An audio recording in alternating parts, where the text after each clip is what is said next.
ఈ రోజు మనం హైదరాబాద్ లో చాలా ఫేమస్ అయిన నీలోఫర్ టీని ఇంట్లో ఎలా తయారు చేసుకోవచ్చో చూద్దాం. ఇంకా లేట్ చేయకుండా వీడియోలోకి వెళ్ళిపోదాం. Hi friends, welcome back to Sanket సంగతులు.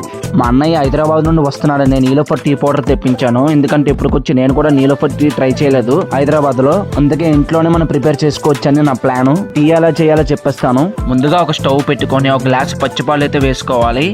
పచ్చిపాలని కొంతసేపు బాగా మరగబెట్టాలి. ఆ పాలు వేసిన తర్వాత మీరు వెంటనే వాటర్ వేసేయకండి, దానివల్ల టీ టేస్ట్ సరిగ్గా రాదు. చాలా మంది తెలియక పాలు వేసిన వెంటనే నీళ్ళు వేసేస్తారు. కొంచెం సేపు ఆ పచ్చిపాలు మరగబెట్టిన తర్వాత అప్పుడు మీరు ఎంత గ్లాసు పాలు అయితే వేసారో అంత గ్లాసు నీళ్ళు వేయాలి. నీళ్ళు వేసిన తర్వాత కొంచెం సేపు మరగబెట్టండి. ఇప్పుడు మనం నీలోఫర్ టీ పౌడర్ వేసేద్దాం. 1-2 టీ కప్పులకి అయితే 1.5 చెంచా టీ పౌడర్ వేసుకోవాలి. టీ పౌడర్ వేసిన తర్వాత టీని మినిమం 5 to 10 minutes బాగా మరగబెట్టాలి.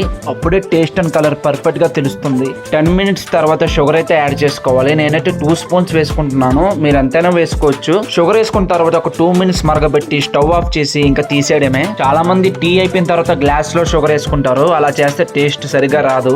నేను చెప్పినట్టు టీ అవుతున్నప్పుడే షుగర్ యాడ్ చేసి మరగబెట్టారంటే టేస్ట్ అండ్ ఫ్లేవర్ సూపర్ గా ఉంటుంది. ఇంకా నీలోఫర్ టీ టేస్ట్ కి వస్తే సూపర్ గా ఉంది. ఎంతైనా వాళ్ళు కేఫ్ లో సర్వ్ చేసే టీ టేస్ట్ లా కాకపోయినా 50-60% టేస్ట్ అయితే సూపర్ గా ఉంది. నేను గివ్ అవే రేటింగ్ ప్రకారం 5కి 4.1 అయితే ఇస్తున్నా. బాక్స్ ప్రైస్ అయితే 175 రూపీస్ చార్జ్ చేశారు.